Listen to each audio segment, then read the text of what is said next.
It is no surprise that Melbourne is the heart of multicultural cuisine and culture.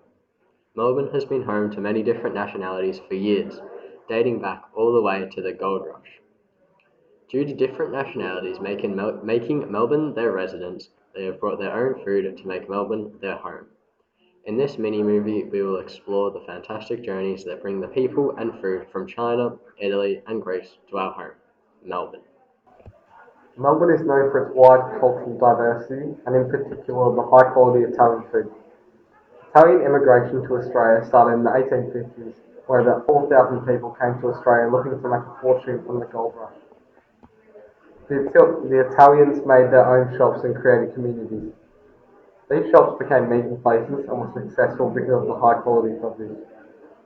These shops introduced Australia to important unheard of Italian ingredients like zucchini and olive oil. Most of these stores were opened in Carlton, which is famous for Lygon Street. In the 70s, Italian food started to boom. People started to understand they were missing out on a world of new food that hadn't been explored.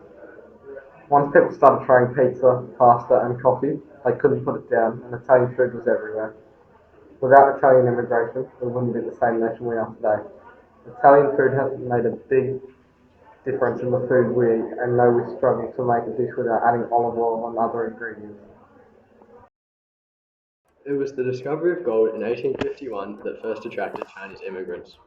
Ships sailed from Hong Kong to Melbourne, bringing a small Chinese community, which settled in Little Bourke Street where they were provided with tools, housing, and medicine for the miners.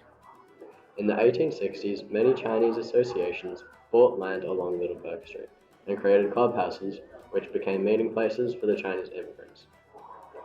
Shortly after this happened, parts of Little Bourke Street started to be called Chinatown.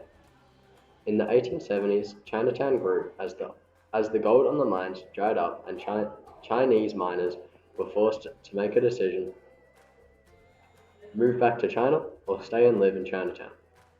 Those that stayed in Chinatown found work and established good jobs in shops where they made lots of food, including dumplings, rice, and noodles, just to name a few.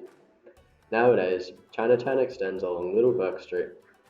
Although some of the buildings have changed, it is still full of fantastic restaurants and tea houses.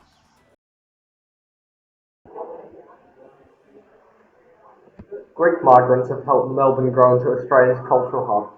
On Lonsdale Street, there is a collection of Greek shops called Melbourne's Greek Precinct. The precinct proves why Melbourne has the highest population of Greeks outside of Greece. The precinct exploded in population after World War One when immigrants came to Melbourne. The newly arrived Greek people came to Melbourne in search of familiar culture they had made their own communities. Inside these communities, there were many Greek services, including delis, groceries, restaurants, bakeries, and cafes. One of the biggest Greek communities to this day is in Heffernan Lane and Russell Street, which is located close to the Melbourne CBD. Nowadays, the Greek precinct is flourishing and is embraced by many Melburnians as part of Australian culture. Greek culture is no longer foreign and has been integrated into our everyday lives.